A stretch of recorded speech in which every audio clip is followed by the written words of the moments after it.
Spencer, you need to have him on your show because he's a better editor than me.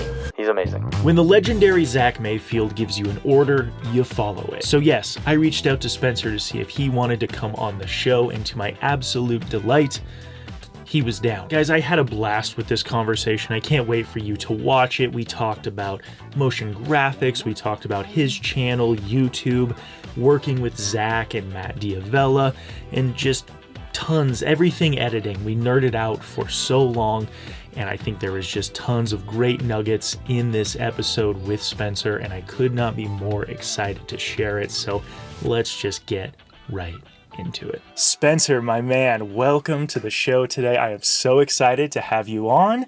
And for a little bit of context to everyone watching, found you through Zach. I didn't even know about you. Zach recommended you and said I needed to nerd out with you. And man, I did some research. I'm so excited to talk to you today. Welcome to the show, my man. Thank you. I'm stoked to be here. God bless Zachariah, man.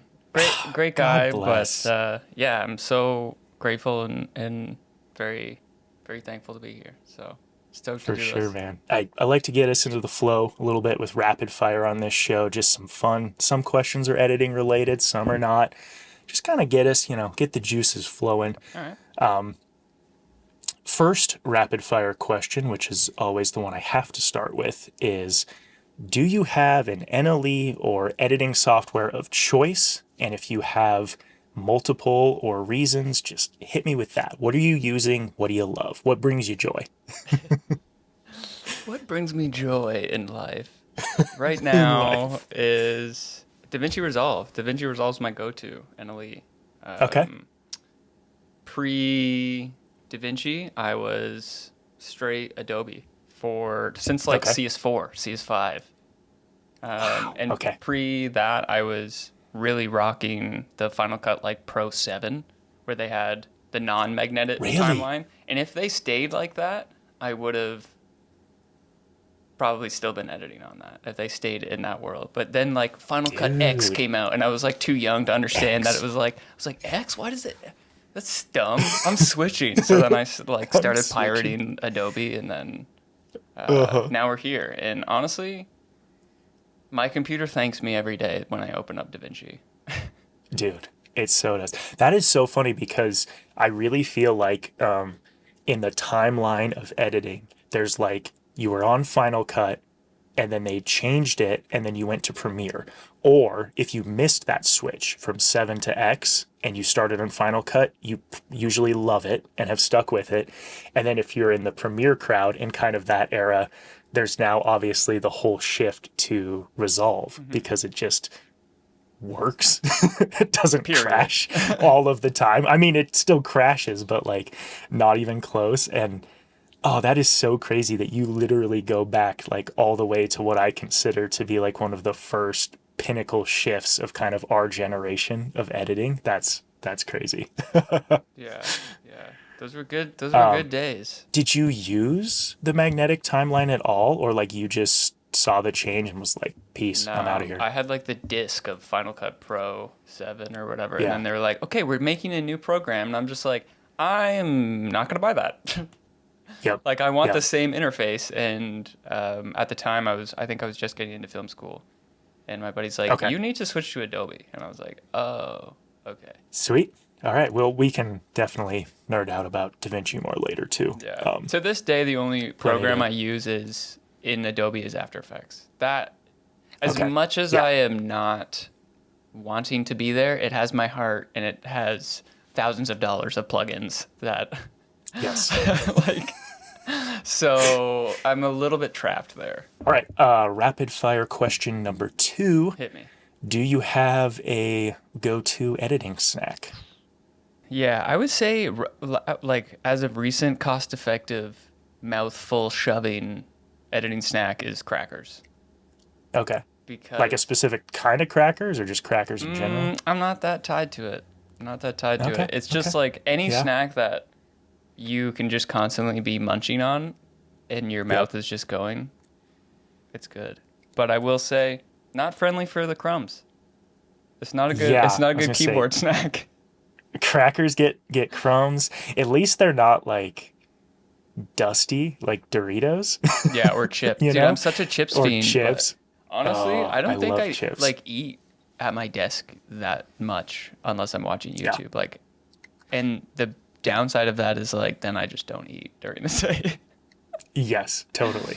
No, and I think I'm that way too, where I've almost had to kind of like reframe it where it's like, let's eat away from the desk, like treat it as an activity to stand up, go make something, take a little break, maybe have the eyes look out into the horizon instead of 3 feet in front of me Dude, for a little the bit. 20-20-20 rule. Yes, exactly. Every 20 minutes, got to look, what is it, 20 meters for 20 seconds or something like that? Yeah, Maybe I just made all of that say. up, but... No, I'm pretty sure I've heard that, and I'm so bad at it, which, glass is life, I guess, but... Yeah. But that's okay if you bring back, like, a bowl of grapes, and sit and eat some grapes. Like, that's chill. But honestly, somebody needs to make, like, a PDF downloadable list of, like, if you're an editor, here's the snacks to buy at the grocery store. Because Yes. every single time I'm in the grocery store, I'm like, what do I want? A granola bar? Not really. And then, like, I sit it down. I'm like, damn, I wish I had a granola bar here. Like... Yep. Dude, let's do it. Let's make it the Spencer Jake snack list. We're going to start making sure people can download that. Trying to keep people fed, but only if you're in the membership tier. Exactly.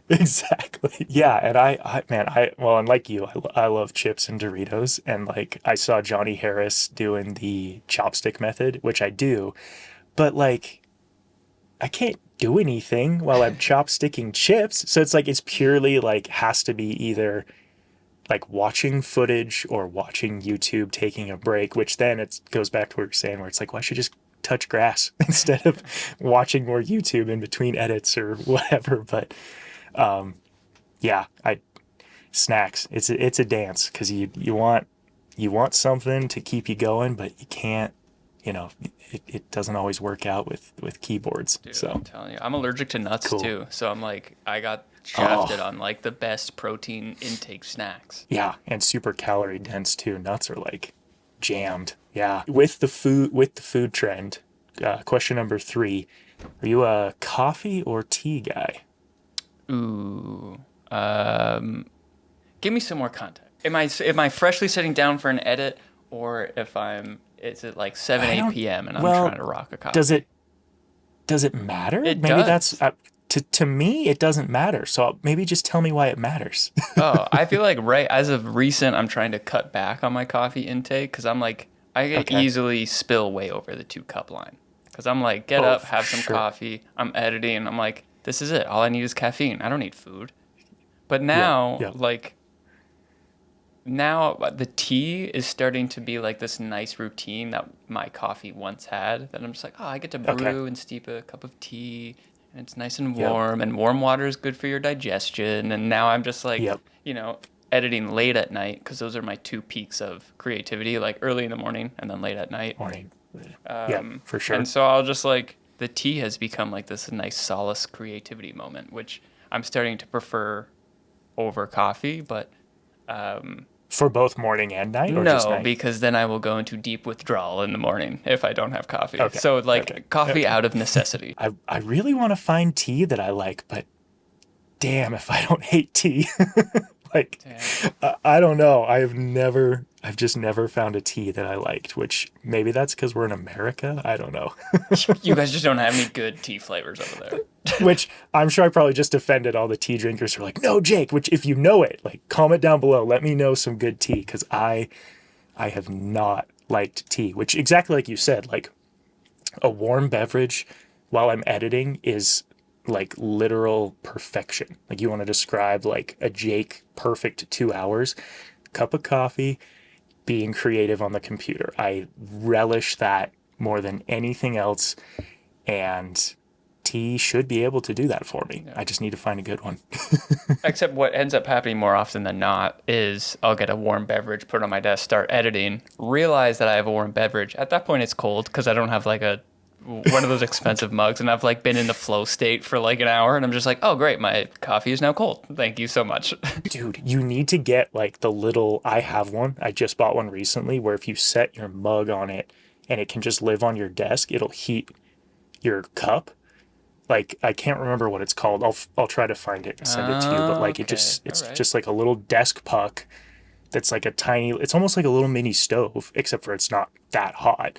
And instead of like 10 minutes of warmth, it'll keep your mug hot for, I don't know, at least like probably half hour, 40 minutes of like drinkable temperature. So I'll send that to you because that's been a game changer. This episode is brought to you by a desk hot stove. A desk hot stove. Yeah, not sponsored. Side effects may include setting your desk on fire. Okay, we'll add that to the free downloadable PDF of editing snacks. It's like also required the hot desk puck. Exactly. Jake's Reco 123. Jake's Reco. But make sure your mug doesn't have a big like indent in the bottom or it doesn't work. It's got to be really flat. See? Here we go. Okay, next question. Do you use a laptop or a desktop? What's your editing rig that you're slinging stuff on? Okay, this is like probably a longer answer than you want. I'm right now I'm on a M1 MacBook Pro.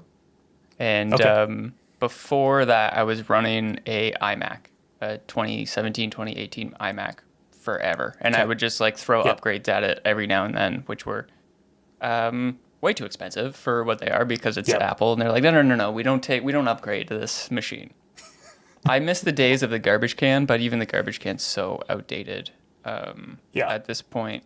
But I was so locked into the iMac, and because at the time I had spent a like crap ton of money on it, and I was like, okay, I'll just continue to update this. Editing is what this machine is built for, and then.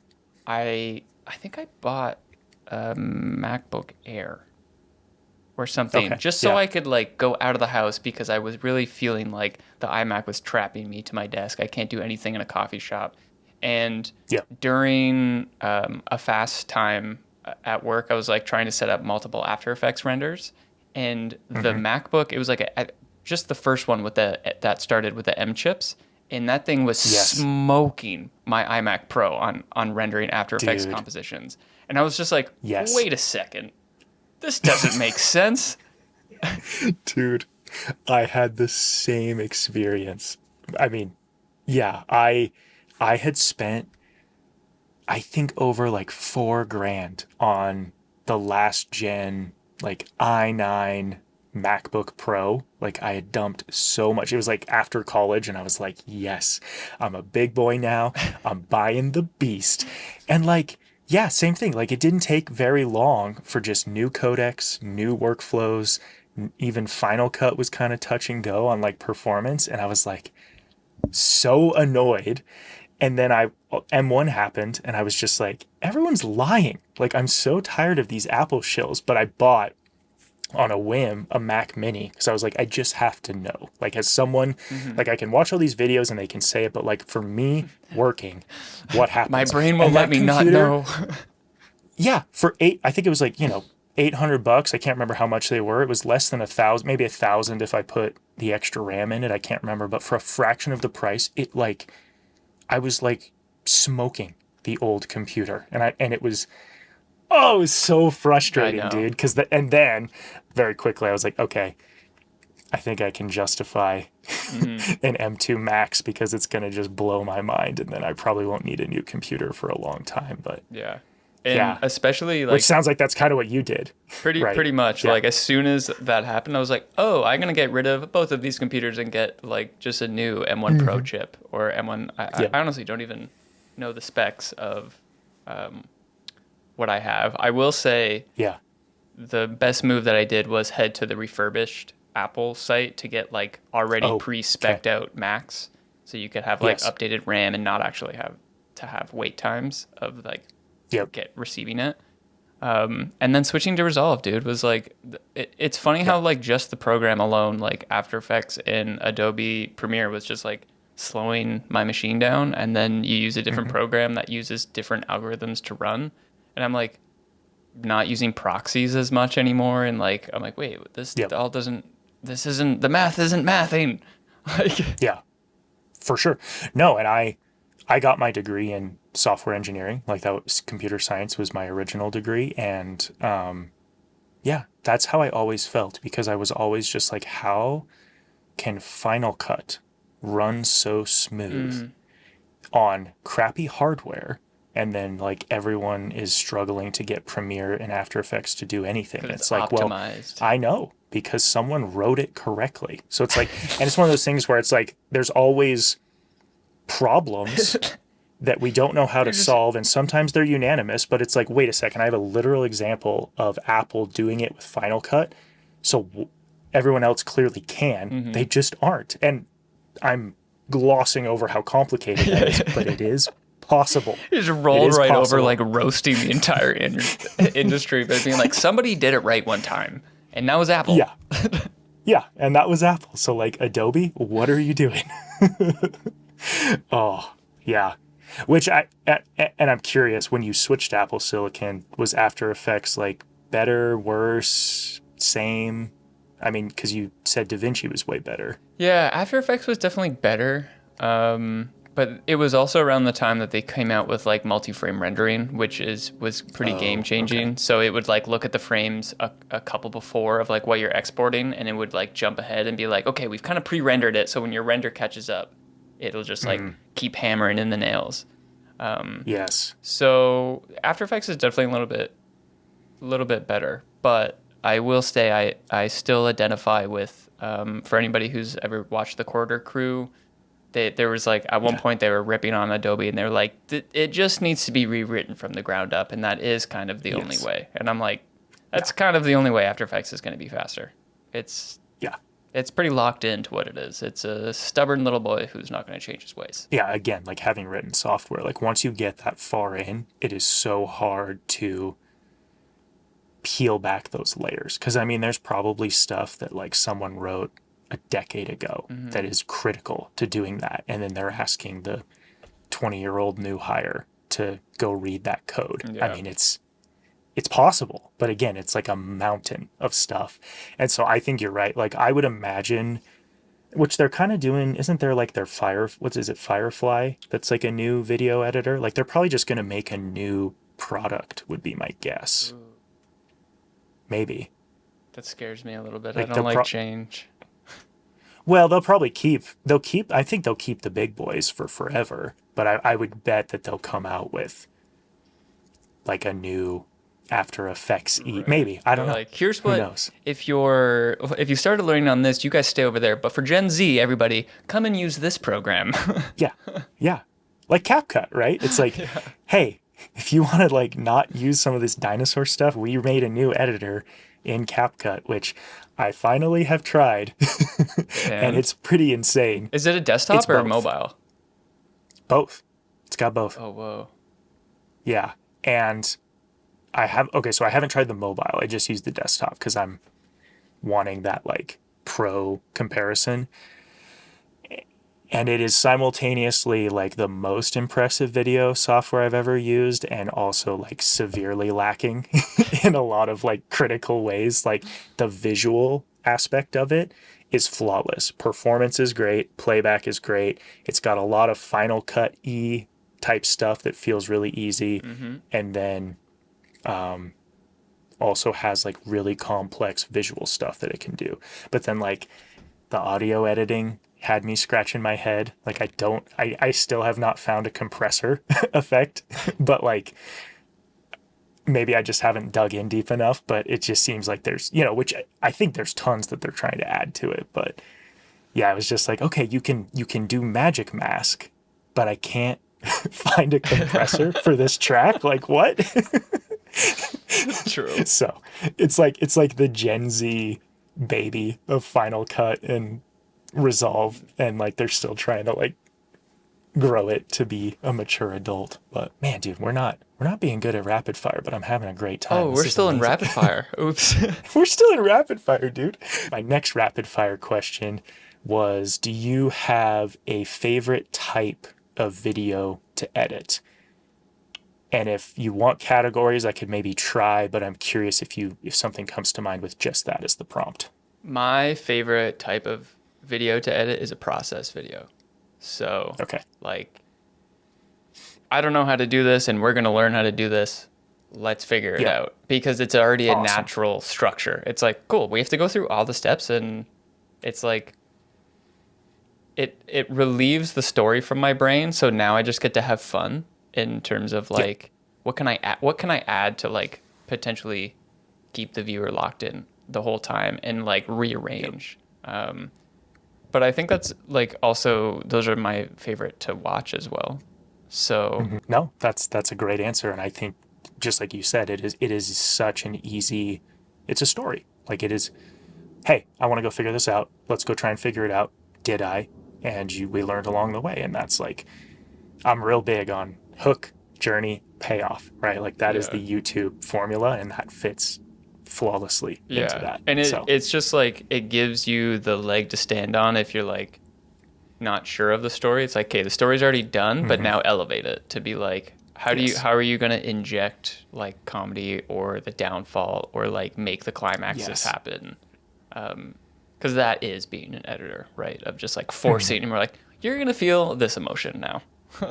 Yes. Yeah. Yeah. Totally. I love that about YouTube editing, where it's so meta, where it's like, oh, here's the cue for frustration, and it's maybe a crash zoom with a ominous sound effect or whatever, and maybe the screen, the color grade goes really red, or I don't know. I mean, it's just like, you can speak such a unique language that modern, traditional filmmaking has to be a lot more nuanced with. Yeah, sure. Like God forbid you do any of that in a corporate video, and you may never get work ever again. No, exactly. Okay, no, that's a great answer, man. I love that. And then my what's yours? Last one. Oh, you don't get to answer these? Well, the people want to know. I will. What is my favorite type of video to edit? I love I don't want to call them challenge edits, but that's kind of the word that's coming to mind. But just like story driven edits are my absolute favorite. So I'm trying to think of, like, I've been working with this guy named Jimmy, the barista, and he does like coffee content, but he's very into like the one we just did was he had, I think, like 30 or 60 people come to his house, and he made them coffee for free. So it's kind of like Ryan Trahaney, Mr. Beastie, but wait, is that the guy from like New York that opens his apartment to or is that just this is an Instagram phenomenon that people are just opening their homes to let strangers have coffee? I think it's kind of a trend. Crazy. Which I was like, dude, good on you. I would never do that. But so yeah, that like inherently already has the story built in to be like, can I achieve making some strangers in my house make coffee, or are they gonna break my toilet? Stay tuned. Yes, exactly. I love, and that's what I love. Like, and it's funny because I do watch a lot of Ryan. I don't watch a lot of Mr. Beast, but I just love pieces that have that story element, and I love editing them because you get the hook. I love working on hooks and the music and making sure that everything is just like grabbing your attention, but not too in your face, doing that dance of the balance of the right sound effects, the right text and graphics, but not too over the top, and the moments from maybe later in the video, like crafting that little beginning to then get to the rest of the story. I love that so much. So that'd probably be my top pick. Mm-hmm. I have been fully embracing dorky dad life editing, and I love that, where it's just like, hey, we're going to talk about something, but like, it's not serious. Like there's going to be magic mask moments with SpongeBob behind me or whatever, I send it. That's my 2024 predictions for YouTube. Is that? I think so. It's bound to happen because like, and again, I was so self-conscious of that type of editing because of like Peter and Maddie and all the boys who were making like TV quality YouTube videos. So I was just like, oh, this is how it has to be done. Mm-hmm. But like, we all grew up on the generation before them that did a lot of that stuff. Exactly. And I think it's coming back because people are realizing like, like be yourself, you can do the polished thing. I'm not saying don't do it and it'll still be huge, but like also don't be afraid to have that YouTube vibe that we all love. And like it's not a bad thing. a fart joke. It's fine. Yeah, make a fart joke. Yeah. Do you watch like Finzar? No. Oh, okay. I'll send you should him I be? after we call. Yes, dude. Like I feel like he is like, he's a lot like Zach. Like his style is probably even more tilted than Zach's. Oh, dang. Okay, I'm in it. Yeah. I'm in it. Yeah. I'll send it to you. Are we still in rapid? Yes. You got Okay, another I have rapid? one. I have. Right. Yeah, we're going. This is our brains. This is our brains. We accept it. Dude, we accept it. Yeah, no judgment here. We're just having a good time. Okay, my last rapid fire question is similar to the favorite video you like to edit, which maybe is in that same realm. Is there a YouTuber who you have the bell notification turned on for and do not miss like a single video, no matter what? Definitely my boy Zach. I got quite a few actually notifications turned on.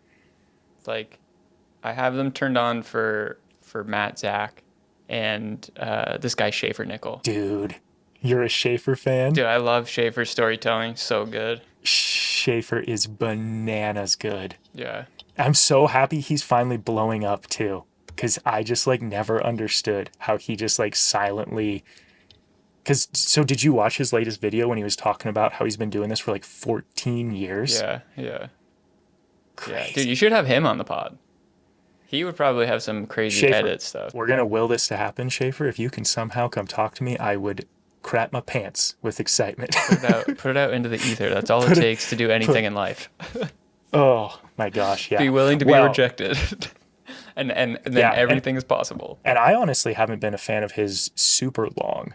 Like when he said 14 years, I was like, oh, wow, I'm pretty new, even though I feel like I've known longer than, this wave he's having right now. Mm-hmm. But I found him through Jake Frew. Yeah, I love Jake's stuff too. And Jake's stuff is so good too. Yeah. They have such good banter on their podcast too. Dude, did we just become best friends? I've listened to their last episode like 2 times this week because there's something about the energy of them talking about like the YouTube meta stuff that I was just like, I can't even describe it. I just want to listen to this over and over again. And I know everything they talk about and I'm still going back just like the energy, I was like, you never feel this way from just a talking video, and I was just so captivated by that. Yeah. It's because they're just like bickering old mothers to be like, no, astronauts are not astronauts unless they go on the moon, Jake. Oh, I forgot about that take. That take is so good. Oh, man. Oh, I love that. Okay. So Zach, Matt, Schaefer. That's 3. Yeah, those are I think at my top right now that I'm like, okay. I'm really clicking through. If the bell comes up, I'm clicking through. Yeah, and I think I've given mine before, and I can send you those. But yeah, Finzar is up there. Gox Art is. I'm a huge diehard fan of Gox right now. God, he's so good. Yeah, and Gox, Jesse. What about Gox 2? Gox 2? Gox 2 is also fire, dude. Yeah. Dude, Jesse one actually, He's also on the list of like, it's hard because he's so sporadic with his uploads that you just never know when they're gonna come. Like, yeah. They used to be consistently at the end of the month because I think he had a sponsorship deal that was around that, and then I think that must have ended or something because he's been a lot more sporadic. And I would literally watch him make a video about anything, like genuinely. Like I think he's just that good of a filmmaker and editor that it's like you could just do whatever and I'm there for it. I wish I'm a big skateboarder, so I really wish that he continues his skateboarding channel because I'm just like, this is what I want to watch you do. Oh, dude, that's so cool. Okay, so you do skateboarding stuff. Have you ever done any like content around that or videos or anything? Yeah, I have done some stuff. It's hard to like bring that in because I don't want to like segment my audience, but at the same time, as soon as I start thinking that, I'm like, it doesn't matter. But like a couple months ago before it started snowing here, I made a video with my dog where I strapped an Insta360 to him and went to the skate park. Okay. And I released a clip on Instagram, and it just went viral. It just started getting like millions of views, and I was just like, oh, people like watching a dog film skateboarding. Who would have thought? Who would have thought, man? Dude, you can never predict it. But when you explain that concept to me, I'm like, yeah, that has a great shot at going viral. That's Lines awesome. Up. So you just like strapped like a Insta360 something or other to like his collar and like had him follow you around? Yeah, I bought like just a generic like Amazon GoPro harness and like jerry rigged it so it would be kind of over his head. The more crazy part is Insta360 sent me the X3 to do that.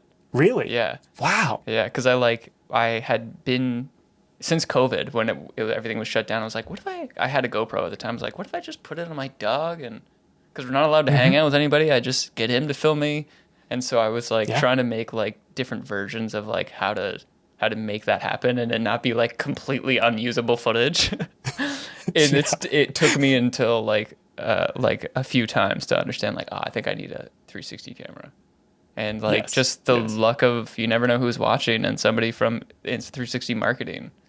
I ended up using the little small Go 2, because I'm like, this is perfect. Okay. It's got like a fisheye, and it's so light that it could be strapped to a dog. So they saw that, and they were just like, we'll send you an X3 if you agree to make more content. I'm just like, yeah. Okay. Dude, that is cool.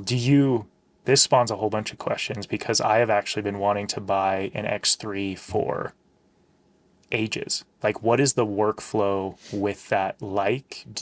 How do you, as an editor, how do you feel about it? Because, and I'm sure I just need to do more research, but hey, I've got you on the line. Like, I've been wanting to buy one for forever. Yeah. So what's that like? They have a great program. Insta360 has their great like own app, which you can do like some stabilization, some tracking, cut in and out points.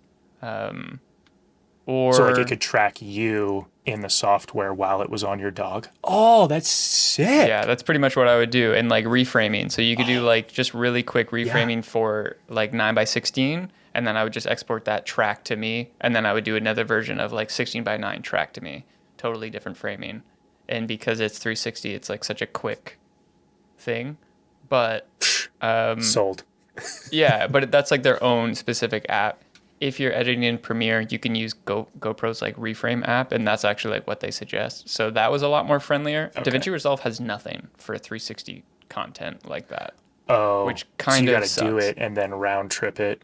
Yeah. Exactly. Yeah, that does kind of suck. But, that's just like one of the, like, you have to have that workflow. It doesn't even spit out a .mov file. Like if you're working with an X3, it spits out its own like proprietary thing. So you have to run it through the software, and it's beneficial to do anyways, so you can do all that stuff. Yeah, I used to be like so against round tripping anything, because I was like, this is stupid and inefficient. But like the older I get, I'm just like, if that's what you need, that's what you got to do. Yeah. Like, who cares? Like, it's, as long as you plan ahead, generally speaking, and get what you need, who cares, right? Like, I'm sold. I'm probably going to go buy an X3.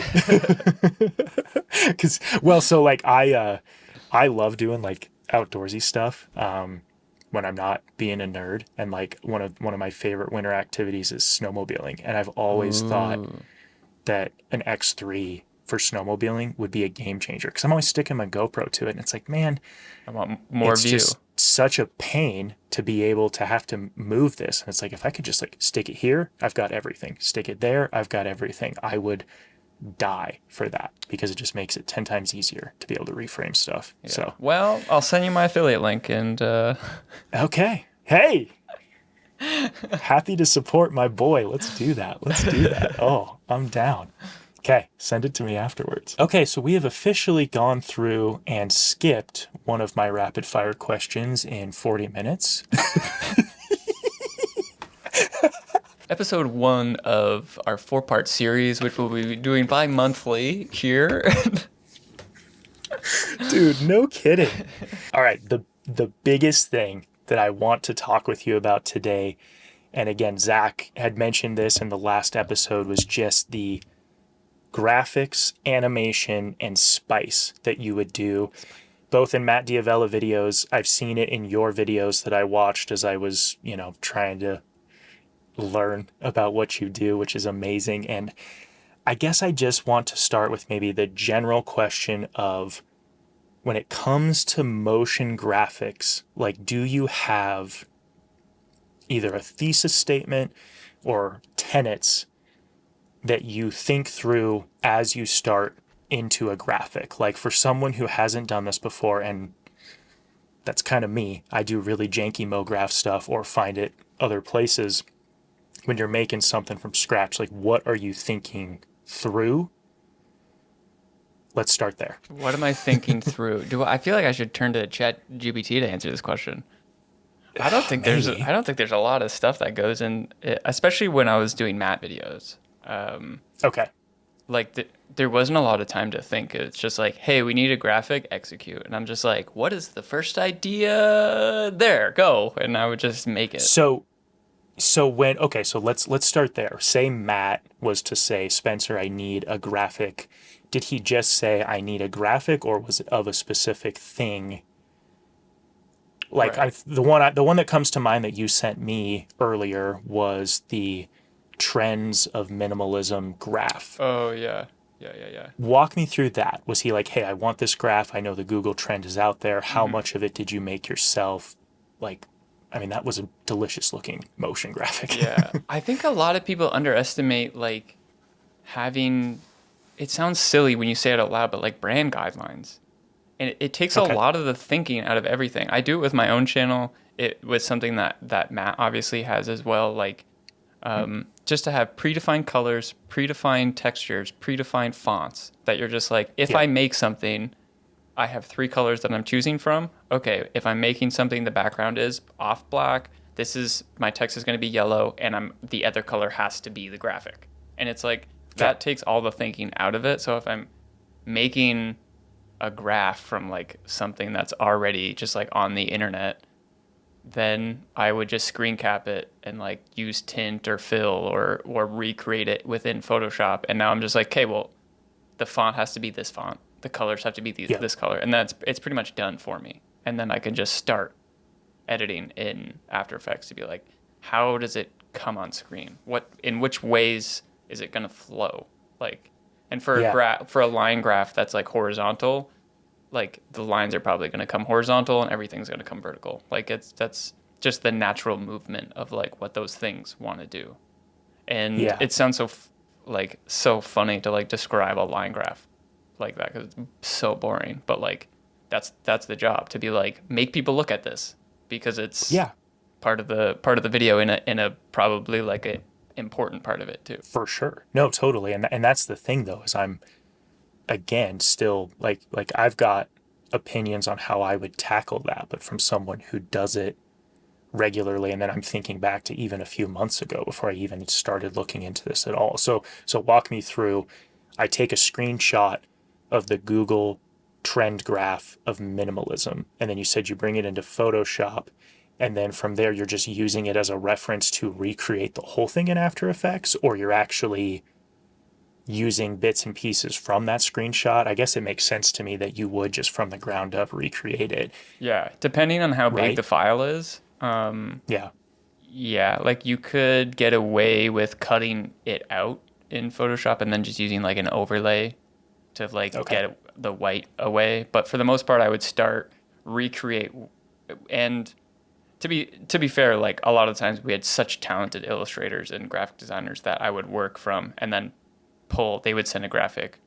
But if that wasn't happening, yeah, I would be sourcing or creating. And I would always usually start in Yeah. Photoshop and then use Overlord or Time Lord, which is a plugin that throws Illustrator or Photoshop layers to After Effects. So I don't have to like export Oh, very stuff. cool. Yes. Yeah, so then you're just like recreating lines, throwing the lines into After Effects so that all your layers are like laid out, like ready to go. Yeah, see, dude, I'm learning so much because I just have I've so for some context, I've never touched After Effects in my life. I've Yeah. never used it.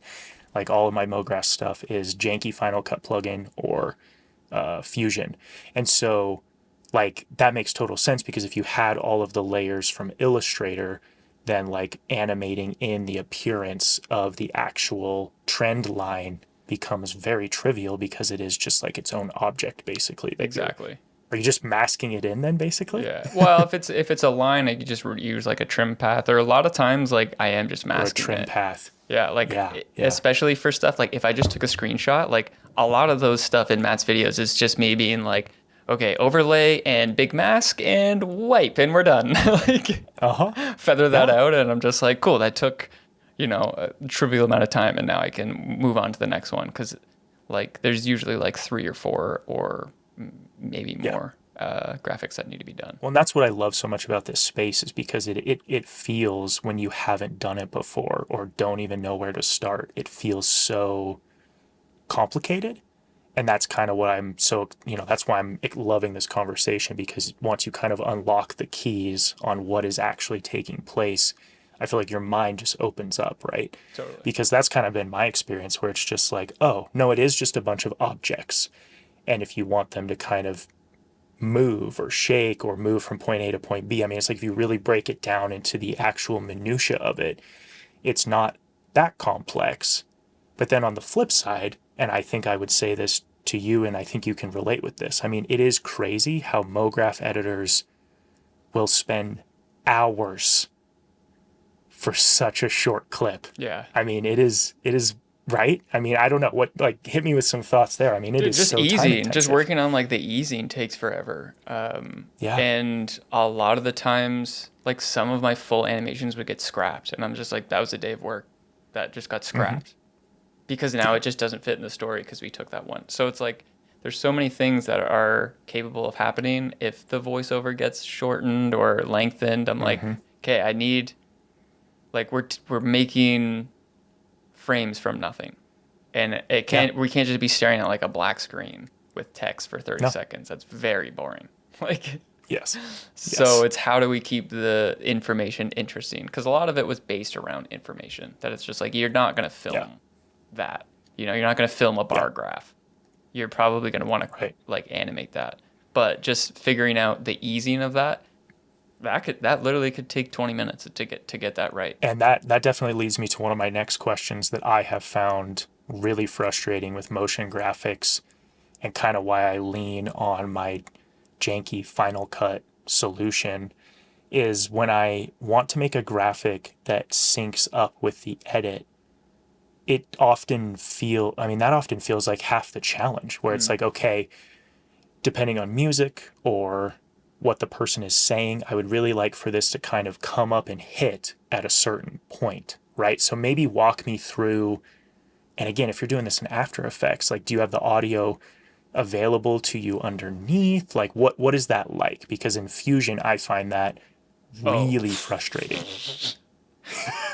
That's kind of the handicap that I have with going to Fusion, because it's like, yes, maybe a node-based Mograph would be better, but there's certain things like working with audio and like having the timeline to be able to scrub like that, I've learned that way, so it's hard for my brain to shift. But like having a VO and markers on that actual clip is what I would time all my keyframes to. And that was a really game-changing thing, that like, since Matt was so good at pre-planning his script, he would be like, this chunk is going to be graphics. So when we would get that VO cut, I would just export, minute to minute 30, bring that into After Effects, put some keyframes on it. And now I'm like, okay, now I have all the points that I hit. Yes. Sweet. Okay. So After Effects is really good at handling like a separate audio track for reference. I mean, it's not great at handling audio, but it gets the job done for sure. But it's in there. Okay. Yeah. Because, well, and the other thing that I ran into this week was, so if you do an adjustment layer in DaVinci on the edit page and then go into Fusion, you can get the global audio underneath it. But then I went to extend the adjustment layer, and it didn't have the audio for the extended frames, which I don't know if it's just a bug or an oversight, but it's like, okay, we locked in to this length of an animation, and then you wanted to make it longer, and then there's just no audio for that part. It's like, well, that's why I extended it, because I feel like I need to increase the length of it with the audio. And I was like, I guess I just make another adjustment clip that's longer, copy and paste all my nodes and throw it in. I mean, again, it's just like, I have ripped out so much hair over that stupid little way that it's handled. And yeah, like you've used it before. I was just curious, like if I'm missing something, if they need to improve it. And it sounds like they do. And After Effects kind of had that originally. I don't know. I feel like you have the upper hand because you got the big tech background. So I don't know. Fusion is a beast of its own. Yeah, and I mean, have you spent quite a bit of time in Fusion? Because you said you use mostly DaVinci now, but then, so say you're going to make a graphic for your channel. Like, are you doing it in Fusion or are you doing it in After Effects? If I can create it in DaVinci, I'll stay there. But a lot of times, if it's something more complex, I'm like, this will take 2 seconds to do in After Effects. And like, there's just so many things of just like simply adding like a glow or a shake. Or I mean, actually, DaVinci has a great shake plugin, but like, for like maybe rough and edges is something I do a lot of the time, just to like, or like kind of wiggle it the same that DaVinci does. So I have these like really base effects that I am just so fast at doing in After Effects. That's just kind of my go-to look of doing that. I just have no clue how to recreate in Fusion. I have tried. I spent a little bit of time. My thing was in After Effects, I would make like motion graphic templates to use in Premiere, so I wouldn't have to go to After Effects. And you can do the same thing in Fusion and make macros, and then like have those available in the edit page or within the Fusion tab as well. So you can just have like go-to titles or whatever. I spent a little while of trying to learn Fusion to remake a title pack that I would use all the time. And through that, I was just like, oh, okay, this is just like a completely different way of thinking and stacking and like trying to change your brain from like a layer-based system in everything to a node-based system, but also still using keyframes and the same timing. It just doesn't compute very well for me. For sure. I feel like a boomer.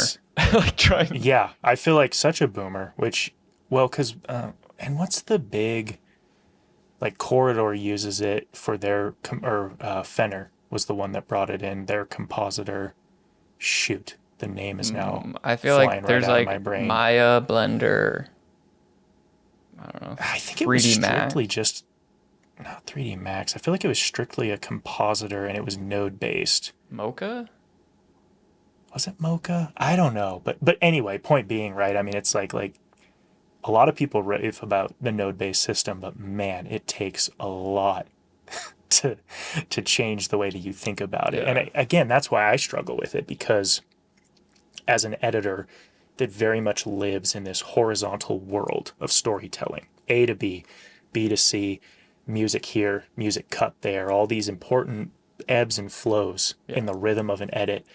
And then suddenly I lose kind of that visualization going into nodes, and it's like it just kind of takes me out of it. I mean, I agree with you wholeheartedly. The color page, though, the color page doesn't do that to my brain. The color page has like great layout for nodes, and it makes sense to my brain. And even like starting to get into things like parallel nodes and other stuff, I'm like, cool. Visually, this makes sense. Yes, 100%. It makes total sense. No, I totally agree with that. I don't know how much we want to go into coloring, but DaVinci's coloring is dynamite, obviously. I know. That was like the one of the things that I was like, okay, you know what? Fine, if I have to switch from Premiere to DaVinci, I was like, at least I won't have to worry about this stupid Gamme Shift every single time I export something. Yes. Like, any Adobe user knows that. It's just like, why does my video look like it did it in the program? What the fuck? Yeah, totally. And coming from using Final Cut a lot, like Final Cut always had that by default, where it was like, oh, this is just what it looks like. And then you get to Premiere and you're just, which again, I've never used it, but just talking to all these people talking about that. And I'm like, wait, this is a problem? Like janky old Final Cut is crushing the output to be exactly what it should be. Because Apple knew it's like, oh, something's going to happen here. We need to overcompensate for this. Exactly. Okay. So another thread that I wanted to talk with you about is like amateur to pro animation tips and tricks. Again, things that you probably just do automatically, but that people who are getting into this just don't even know what to look for. And the one I was going to kind of cue you up on was linear versus curved animation paths, right? Like I always looked at keyframes in Final Cut and thought, man, why can't I move this? Like all this stuff that I'm seeing online, like what am I doing wrong? Right. Then learn about Bezier curves and go, oh, it's a light because you bulb should moment. be able to smooth the path, right? So stuff like that, right? Because I always tell people, it's like, yeah, your animation looks crappy because it just goes like straight in. Whereas if it kind of like eased in, it's just like 10 times more satisfying. So I'm wondering Totally.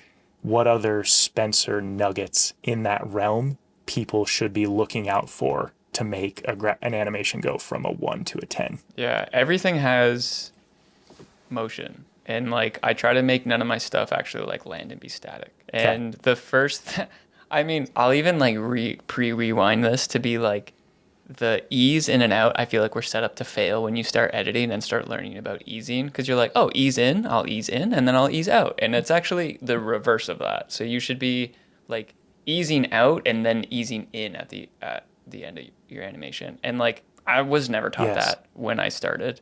You know, just through trial and error and like trying to figure it out, you're like, oh, the words aren't set up for you like that. So yeah, like taking things into that and like just seeing, like spending a lot of time of just like trying to understand like how things would move and like pretending, which is kind of the best part of our jobs, kind of just like imagining like what this logo or what these texts, like where would it fall from, and would it bounce, or would it like be kind of a jello-y elastic thing, or like, and if it does fall and hit, does it just like hit and stay like that, or does it like kind of bounce and now it's just like wiggling in the air? And a lot of the times I would get really great illustrations when I was working for Matt, that I would just be like, oh, okay, this is like, we would have fun concepts. Like I'm remembering one right now that's like that hopefully I can try to find and share with you. That's like a turkey falling into a plane. And so I would like try to cut like a bunch of the parts of the body to like not be static. And if like you're sitting in an airplane seat and all of that kind of collects together, what does that look like? Okay, you know, things would be passing in the background and in the foreground. And like, there's just so many things that don't need to be static, and that they all can have their own separate movement. And I think that would be like kind of the biggest tip of that, of just like looking at how things move and knowing that they all don't need to go the same direction. Even though that sounds like maybe kind of basic. No, but it's so true, because again, you'll look at amateur Mographs and there will be so much just sitting there. And it's like, if you even just added a basic camera shake to most of this, it instantly goes from so boring to like, why does my brain now not hate this? And it's because stuff just doesn't sit still in the world. You know, what is it, entropy, or you know, the laws of physics. We as humans like to observe things that move, because that's just how the world works, and it doesn't just sit there. And and like the subtle, dude, that's a great tip. The more subtle the better, because like sometimes I would like kind of finish, even if it was a simple bar graph, like finish 90% of it and then just let that 10% linger. So you're looking at it, but you're not sure why you're looking at it. And it's because there is a little bit of motion happening. And so your eyes are picking up on that, to be like, there's data changing, but I don't know what actually is happening. And maybe that is just the subtle shake, but make sure that shake is very little, not like, you know, the crazy, but, and that's like something that I'll look back at my own work to be like, oh, I put a lot of wiggle on that. That was a little bit too much.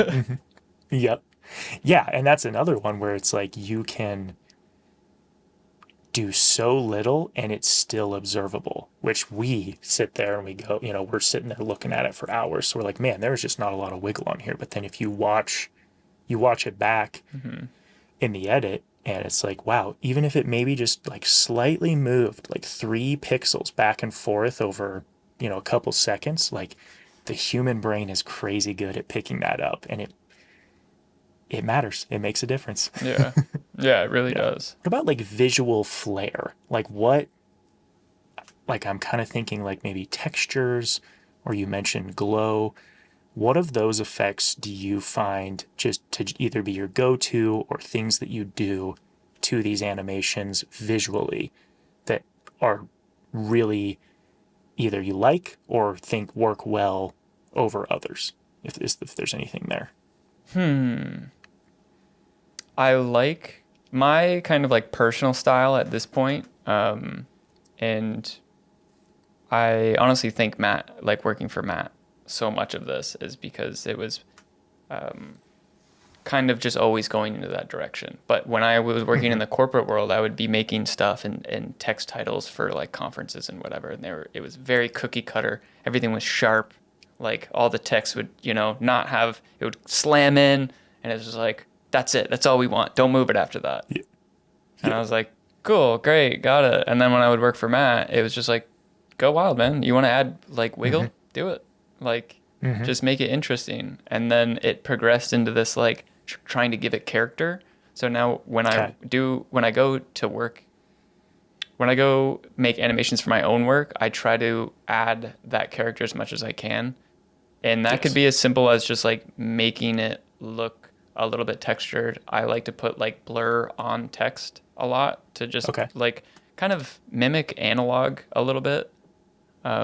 Whether it's like literally handwriting stuff and then taking a photo and then throwing it into After Effects, or maybe that's just like putting blur and grain on the text so it looks like not super sharp Helvetica, Yes. It's just the little things that you might not pick up on, but when you're watching, you're like, oh, that just blends into the video a little bit more, and you don't know why. Yeah, it just does. Yeah, I will be really interested. I think you're right, in the corporate world that the clean aesthetic probably will always have some foothold, but like, I don't know, just a little bit more grain, a little more texture, sometimes a little VHS-y type of style, or even, I mean, like papery type stuff always works for me. Anytime I'm watching something and there's any kind of paper aesthetic, my brain just gets tickled, and it's like, I think that stuff, it feels like it could be trendy, and yet time and time again, it just keeps working for me. So I don't know. I'm curious to see over like this year what happens with that. It's the subtleness, right? Like it's not super on the nose of like when we were all doing the big like cross twist transitions. It's like it is a timeless look, and it's trying to think through those things to be like, oh, okay, like is this a fad or is this actually timeless? Okay, totally random fad question, and I just am like, I love to throw this one sometimes at people. Maybe isn't even relevant, but kind of is. Film burns, fad or sticking? It's hard because I use them, but I also think that they're kind of a fad. Dude. Me too. So like, but it's just sometimes I'm just like, I don't know how to transition to the next thing. So I'm like, film burn. Like, hit the film burn button, baby. That, and I'm just like, and cross dissolve, and we're done. Like, and we're done. Yeah. Dude. That's that, and like, and I do like this trend, but like the slow shutter stuff, I think it's a nice flavor, but it is getting so repetitive now that I think we're all gonna get burnt out on it. To be like, okay, let's take it down a notch and find something new, because film burns trying to go after, like the slow shutter, replicate film. Yeah. I'm like, I love it, but also I think it's a matter of time that all our stuff is now looking like Cineprint 16. For sure. And I would think that slow shutter will fall into the camp of like slow motion. Like I think that it's in, and then it won't be. Because that's what's crazy, right? Is, I mean, for the longest time, you couldn't watch a video without speed ramping and slow-mo. And now it's like, it's kind of gone. Like people are over it, and there's so much more 24 just through all these videos that I watch. And I'm like, oh, yeah, I kind of forgot that anytime Pete would do anything that wasn't A-roll, it had to be 120. Here's the thing, though, that I want to say is like it has a time in, like it has a spot. It has a spot in the edit universe, and it could fit your edit. But every transition doesn't need to be a crash zoom 180. No. But as soon as we're all doing that, it's just like it doesn't serve the story. So like. Yes. Yeah, if the slow shutter film burn, or if you're trying to go after like the film grain and do Cineprint, like that's a look, and if it adds to the story and it tells the story, then use it. But maybe don't do it every single time. And that's the thing that happens with this stuff. It's just like, okay, everything is 120 frames. And it's like, but do we need that? Yeah, is that helping move the story? No, that is perfectly said. So the other big question that I had for you today that I'm really curious about is, as someone who has worked in an editing team and done my own stuff, which you have also done, I love getting people's perspectives on the differences between editing with other people and working on editing projects with other people versus something that you are the omnipotent editor in. And I think, obviously you worked with Matt and with Zach. I don't know if that's like the only team situation that you've had or if you've had others, but I would love to hear like lessons learned there, things that are different, things that if someone is just doing their own stuff to maybe think about if they start to head down the team path, because for me, there's a lot of differences. So I'm curious what your experience is there. Totally. I would say most of my editing journey has been team based. Like I freelance now, and I've been a part of bigger teams and smaller teams, and like have worked for a bunch of different agencies. And working for Matt was kind of no different. It's always kind of the same thought pattern that I have versus like just making my own stuff. In team environments, I tend to like detach myself from the overall project so that I can just give input without feeling a type of way about it versus like if I'm trying to show a project on my own to somebody, like I have a lot of thoughts and feelings about that. And you just need to be super collaborative in the bigger picture, because the music track you want to use and the cuts you want to make don't really matter when you're working with like and trying to please a client and like 6 other people or way more than that. So not have those things, I would joke a lot when I was working at a corporate job. I would always say, I just push the buttons, and everyone would, it would get a laugh every single time, but I'm just like, it's literally what I do. I literally listen to you guys and I push the buttons to make it happen. There's not a lot of like, yes, I'm making creative decisions, but I'm just listening to you and I'm basically typing a Word document, like that simply. And I just have the skill that my Word document is editing, Exactly. Yeah. Your outlook has to become so much more atomic is probably the word I would use, where it's like, I have a job and I'm going to execute that job, and I'm going to most likely disagree with lots of stuff, but it's not mine, right? Like the work I do is mine and I'm going to do it well because that's what I'm being paid for, but it is not mine collectively. Yeah. And I think exactly like you're saying, like you kind of have to do that or you'll drive yourself crazy 100%. Because you're just going to be fighting stuff all the time. And I know a lot of people do that. I think it's a great piece of advice before you go into that type of environment. Yeah, like you are a problem solver. And don't get me wrong, like you can be hired for your vision, and a lot of people do get hired for that. I'm just saying that the type of work that I do and the type of teams I've been on, like I'm hired to be a problem solver. Like, I solve the problems. That's why I'm sitting in this chair. That's what I'm going to edit for you. And we're going to make something, not because I have the vision from 0 to 100, Yeah. That's not it. For sure. Well, especially in the editing space, and I've felt this a lot, where I think if you get hired for the creative side, you still need, at least for me, in my experience, like you said, the brand guidelines. Like I still want some kind of guardrails with some kind of direction, because otherwise, I mean, you tell me to just go nuts, like, who knows what you're going to get. Yeah, Magic Mask putting SpongeBob in the back. Exactly, right? Yeah, that's what, I mean, that is so possibly going to happen. Whereas if you at least tell me what is not okay, that goes so far. And I always tell people that before I work with them. It's like, look, I know, like you said, there's kind of 2 coins. It's like, if you're wanting me or what I can provide, I still need to know what is off limits.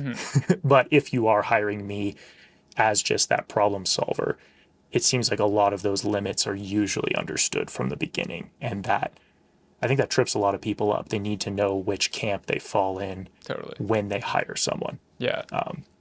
And once you understand that, it's like, it's amazing. And that's like, I enjoyed my time working for Matt so much because he was like, hey, I want you to do graphics, but I want you to play in this sandbox. And I'm like, cool.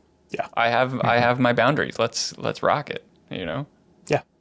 Creativity from constraint, baby. I was literally just gonna say that. Yes, dude. Yes. Oh, that's so good. I love it. I love it. Oh man. Yeah, and like, oh, I'm trying to I have so many thoughts along this line because I find it, well, and you have your own channel too, right? I mean, Yeah. you have that contrast. So when you go to make a Spencer video, what do you make boundaries for yourself, or is that where you really truly just anything goes? Like what, because you kind of seem to have a little bit of a consistent style. So maybe walk me through some of that too. Yeah, the style, I definitely try to be consistent. And a lot of that is just trying to let myself be myself, which is so weird to say, but like as soon as you put a camera in front of yourself, you're just like, okay, what's up, guys? And you're like, what's up, internet? Tighten up here. Yeah. Yep. So it's a lot of like letting not go natural. of that. Yeah. And just like trying to be vulnerable human being and like letting the personality shine through. A lot of my stuff is just like, all right, get it done. Done is better than perfect. Yep. And move on to the next one. I read The Creative Act by like Rick Rubin, and that like really changed my perspective on like trying to make stuff, and that like everything could just be a diary entry, and that is fine. So, because you get so hard on yourself, at least I do, when I'm like creating stuff, that it's so easy to like get burnt out, to be like, this isn't the taste that I had in my mouth when I wanted to make this video. So like the archive of unposted content that I have is nuts. But trying to let that just be something that doesn't need to have the greatest graphics or doesn't need to have the greatest like A-roll or B-roll. Like just be like, okay, this feels like me. That's it. Yep. Post. Yep. Like I think so many people relate with that. And it's so hard to it's so hard to get over that hurdle. I relate with that immensely because you want to be yourself and you hit the record button and man, it is hard to not try to put on a show. But like I look you sure back, love it a lot more when you just try to be yourself. Yeah, exactly. I look back from like the videos I started creating to like now, and I'm just like, I'm glad that they're starting to truly feel like who I am. And that is like kind of the only bar that I am trying to come into in 2024, to be like, doesn't have to be the greatest video that is like the banger, that's the one that's going to get me subscribers. It's just like a drop in the bucket that feels like me. That's something I care about, and that's it. That's enough. Yeah. And you had fun making it, and you know, what more could you ask for, right? Like my soul needs to make it. And that's like, if I put too much pressure on that, I will suffer because I'm like, I can't not do it. And if I keep overthinking doing it, I'm just hurting myself. So let's just make the silly little video about this silly little thing because I liked it, you know? Yes. 100%. Yeah. We don't, I mean, like I'm sitting down playing Legos, like Mega Blocks with my kid, you know, and it's like, I don't make stuff because I want people to see it. It's like, I just enjoy it. But then like you and I who love, and I think that's what gets so weird about the modern era is like, I just love music, visuals, graphics, like making that stuff is just so enjoyable. And just like you said, it's weird because as soon as you want to then share it with people, it suddenly feels like you got to put on a show. And just like you said, it's like, no, make it for you. And then just because we live in 2024, you can share it, which is great. Like that's so cool. And that is amazing. But trying to detach that more, I think is exactly what leads to like anyone's success in this space is totally. If you're always putting on a mask, you're going to get really tired of going into makeup. Have you seen that clip of Jim Carrey talking about the Grinch makeup stuff? Yeah, I think so. Oh, yeah. Yeah, where it's just like he was like, I just hated it. And I can't remember how many days he had to do that. Yeah. And it was just like, like it's a metaphorical mask turning the camera on. But if you're doing that, it wears on you. Yeah, it's almost a blessing and a curse for like wanting, like the joy I get is in exactly what you're saying, is just creating. Not so much the sharing part. I just like creating and like figuring out the thing to be like, oh, I made this little animation or I made this little cool video. That's it. I literally could Command Q without saving the project, feel just as good. And it's this like little thing to be like, I should share. I should do the thing. Yeah, well, everyone tells you, they're like, hey, you can make a career out of this. And it's like, well, how do I not at least swing at that? Yeah. Like, how do I just sit there and let that baseball go through? It's like, I got to at least swing. And yeah, especially again, it's just such a dance. That's exactly it. And not getting like sucked into, that's the only reason you do it, you know? Exactly. Yeah. I'm like, I want to share DaVinci Resolve tips with people, but I don't want to get sucked into the algorithm that I'm just like, you're the DaVinci Resolve guy. Like, no, my last video that I just made is totally falls in that category where I made those really janky captions round tripped between Final Cut and DaVinci. I knew for a fact, I was like, if this takes off for whatever reason and all the CapCut and Premiere bros come in and just tell me about how stupid it is that I'm doing it this way, so be it, like whatever. But it's like, I literally just was like, hey, this is my sandbox that I operate in. These are my two pieces of software. And I think I have a clever idea to make it good and easy, and I just have to like do this. And I was like, yeah, I might as well make a video out of it too, like you're saying. But there was like no pressure. Honestly, give it 2 or 3 more days and I would have never made that video. But just the spark hit where I was like, I'm really excited about this idea and I use it, you know, like I've used it That's since. exactly it. That's exactly and who cares? Video didn't pop off, no, you know, like whatever, like it is totally fine. But it was just like there was a spark there. And yeah, my nerdy brain loved trying to come up with that weird solution that to most people would probably just be like, what are you doing? It's like, well, you know, I tinker. Dude, I'm doing the thing that I can't not do. I have to do it because like I can't not do it. I have to do it. I gotta tinker. Yeah, totally. Oh, I can relate so hard with you on that. That's awesome. Is there any other team mat lessons or anything from that experience that is just like that you found like really either changed your perspective or just kind of rocked your world, like something that happened that you just had no expectation of happening from that experience, something you learned, something that's worth sharing? Like I love these bits to give to people. Man, that's a loaded question because like the entire time for me was working for him. Like working for Matt and the whole team was like an explosive like growth period in my own ability to make videos, to understand videos in so many different ways. Because like I was just some kid from Toronto editing corporate videos. And it was just like, let's do something fun now. Like that's what it felt like. And then even from there, like as I shared earlier, like I was just making cookie cutter After Effects like templates. That's what it felt like to me. And then I like was working on Master YouTube for the like graphics, and Matt was like, "Yeah, I like this. Do more of that." And I was like, "Whoa, nobody said that to me ever." And then like that snowballing into like changing into, hey, we're going to edit on Final Cut, and having a ton of feelings about that, and like feeling like I've spent the last 10, 15 years and now I have no skills. Like I feel useless. And then be like, no, now we're going to DaVinci Resolve. And it's kind of still feeling like that, to be like, holy shit, I feel like I'm losing the only thing that I'm good at. And like, can I tell a story? Like, can I tell a story if I don't know how to use the software? Because now that's all you have to rely on. Because my speed and my abilities to like use all like my presets and whatever that I like, those are my crutch in Premiere. And it's like, who are you if you pull every single plugin out from under you? Which is like so cheesy, but that's what it felt like, to be like, okay, like how do I start back from square one to like learn how to tell a story and learn how to like collaborate with people? And that's the time where I figured out, I'm like, oh, okay, you know what? I actually like really am acutely aware of sound. And like, okay. Having those math lessons of just like, let's build a story, drop out the music. Like those were massive lessons that I still carry in my own videos today to be like, oh, that's how you easily access chapters in a video. To be like, here's the topic, done. Now we're going to start a new one.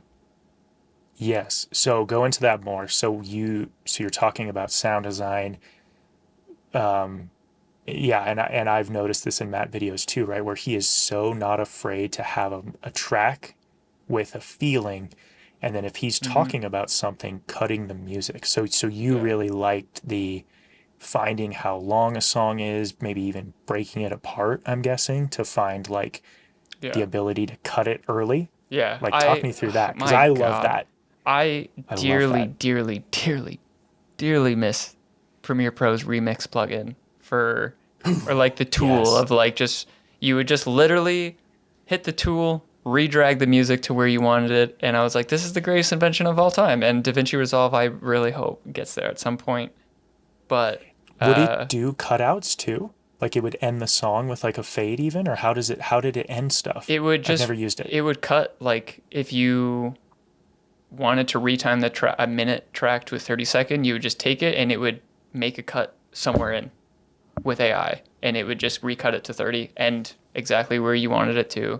And for the most part, it always worked out. It's super, super handy. Because like, I mean, we're getting so nerdy here, and I love this. So like in Resolve, right, I don't have that tool, and so I'm often going, like if I have a song, Cutting on the beat. I'm either breaking it into steps, cutting on the beat, and then taking like the ending, Yep. right, and kind of fading it in and trying to have it so that, because I mean, you can do the cut reverb technique where it just ends on the beat, but I oftentimes like bring the ending over to have the same kind of effect. So like it would also do that. It would just take that step out. If you, it would just do that for you. Oh, dude, that is, DaVinci, please to God get that effect. That is cool. Yeah, so sometimes cool. I will jump into Audition just to do that if it's a big portion of what my headache is.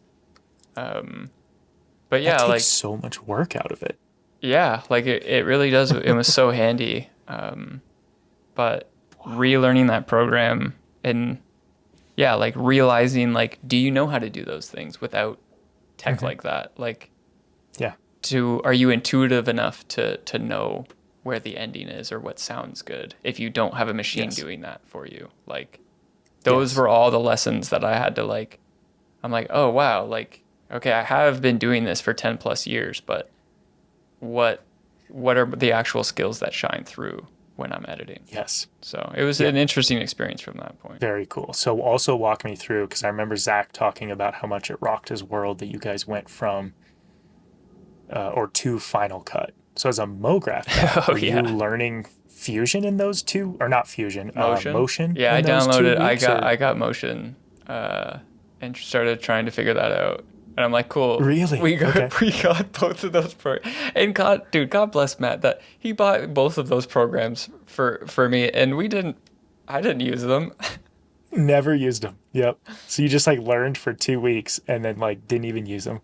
Yeah, man, it was crazy that was a part of the time. But yeah, because it was such a short amount of time. But same thing, like when we jumped into Fusion, I was like, okay, we have, I'm going to stack all our colors so it's always accessible. I'm going to make our backgrounds part of the effect tab.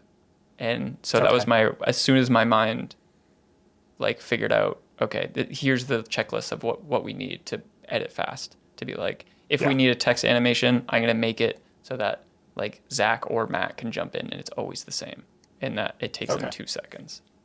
That was a lot of like what my job was. But again, that's problem solving. That's problem solving. Yeah. Just making steps, little baby steps to make everything more efficient. And you sound very much, I mean, I think most editing people operate this way, where you live off that stuff, because doing something that can be sped up or done faster kills you to do over and over again. Yeah. I mean, that's most humanity, but like our type personalities, it is like to the nth degree. I just want to press one button instead of 4. Yes. Yes. I will also say I'm the only one who liked the cloud pod. You're like, I think the cloud pod's great. I was like, there's some potential I've never here. used one. Yeah. It's like, I haven't used one. There's potential to it. And at the time, because we had a direct Blackmagic hookup, they didn't have everything sorted. So it would connect eventually their thought process would connect to Dropbox or Google Drive, which is what we kind of sidestepped and just got to anyways. But I was like, oh man, like they're working on it. They're doing the thing. Like it will work, and it probably does work at this point. Like this was so long ago now, but yeah. I thought that was funny because I was like, I think we should just hold on a little bit longer, but it was just like too much to run what we were doing. Well, and the funny thing about the Cloud Pod is now it's kind of not necessary, right? I'm trying to think through this because so one of the main people I work with is Donna Did It, and we use the cloud feature in DaVinci. Right. And I don't think you need the Cloud Pod anymore because I guess the cloud you probably still could use it. Yeah, because basically right now, so he makes the project in the cloud, all the footage is there, and it uploads it. And then when I open up the project, it starts downloading proxies first, so you can start working with proxies. And then if you want, you can also download the full res in the background. But you have to pick the location. And so I just pick one of my external drives or whatever. And so it's just downloading the footage there and referencing it. So maybe, I guess the Cloud Pod could still be your place for that. It's the same concept. Yeah. It's the same concept. Okay. It's just like, it takes the like, it's just always running in the background. And for the ones that we had, it still had a drive plugged into it. So, okay.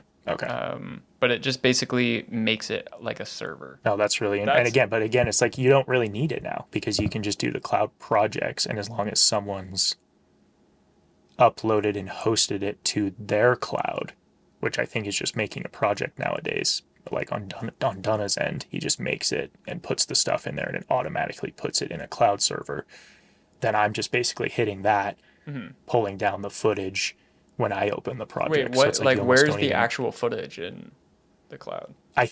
It's in like Blackmagic's cloud now. I think they actually are selling like their own cloud service as part of this, where it's like the footage is there.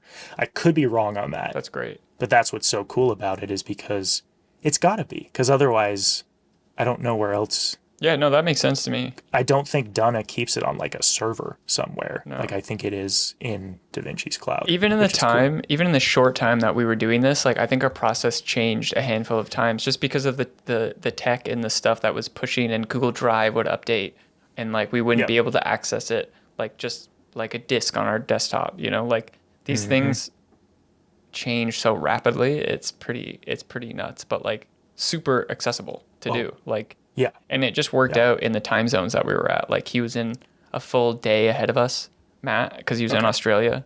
And then Zach was like, I think a few hours, I think he's earlier. So like just having the extra spread to everywhere was so nice in updating and downloading. But like that was an incredible learning curve. I'm so glad we're there because it makes our job so much more accessible to be like, hey, I'm an editor from Canada. And honestly, I price cut you guys a ton because I'm in Canadian dollar. Yep. So I gun for your guys' jobs all the time. Yep. Dude, that's so true. Oh. Better and cheaper, right? That's the motto. Yeah, what is it? It's like good. You can have good quality or fast or whatever, and you can never have all of them. Yeah, speed, quality, or cheap. Or cost. Yeah, speed, cost, quality. You have to pick two. And I'm just like, you can have all three with me, baby. Yeah. Slide into this bed over here. You get it all. Thanks to the conversion. You get all three. Fast and quality and cheap. Yeah. That's awesome. Dude, I was so intimidated when Matt told me Zach was coming on. Because I knew who Zach was too. Really? And I was just like, oh, I'm about to get fired. And then Zach turned out to be like super cool and great at editing. And our jobs actually didn't like collide as much as I thought we were going to do. But I thought we were going to be stepping on each other's toes. But yeah. Oh, so like you thought he was coming in and you didn't totally know what he was going to do yet. And you were like, uh-oh, I'm out. Yeah, those early days were slammed. So it made sense to have two editors. But in my mind, I was just like, oh, I'm just that random dude from Canada that's about to get fired. Do you sell your text packs? I do, yeah. Okay. I'll send you I'll have to swing by and grab them. Yeah, yeah. I'll code Jakey. No, code Jakey baby. It's in the membership tier with the free PDF. With the free PDF. Okay. Well, consider me signing up for membership. No, that's your membership. That's it. That's in the it's mine. membership. Okay, apparently we get this, guys, for free.